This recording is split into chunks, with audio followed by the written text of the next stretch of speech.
Prisons and jails remain some of the worst hotspots in the entire country. According to a recent study from UT, incarcerated Texans are testing positive at a rate 40% higher than the national average. 40% higher. 58% of those inmates who died of COVID-19 were eligible for parole at the time of their death. At least 20 who died had less than 2 years left on their sentence. Now, it is the expert vaccine allocation panel that makes recommendations for distribution here in Texas. First in line are going to be frontline workers and vulnerable populations. And yes, that actually does include inmates. Tonight, 25 News reporter LEIGHA McNeil joins us live. LEIGHA.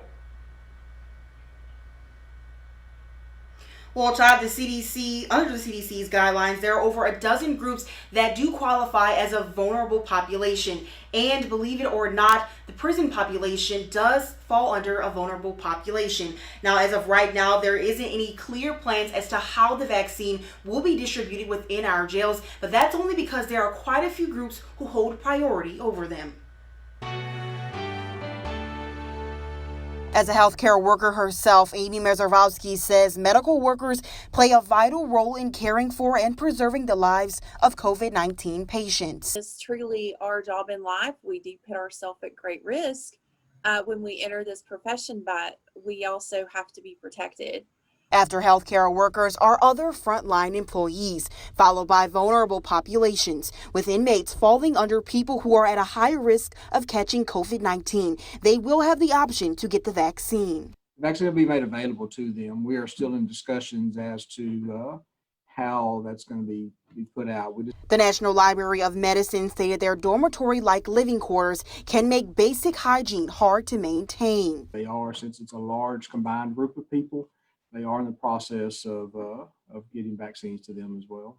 The American Medical Association says those who are detained are 5.5 times more likely to contract COVID-19 than the general population. Are in a different living condition than those of us who are not incarcerated. That they are known to be a vulnerable population.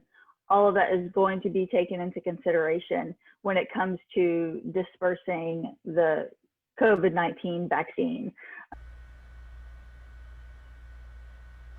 The EVAP does have plans for that first group of healthcare professionals within their phase 1 that's broken up into 2 separate tiers, but there are plans coming for phases 1B and 2 of the vaccine allocations that will include the vulnerable populations as well as other frontline workers. Reporting from the Bell County Bureau, LEIGHA McNeil, 25 News.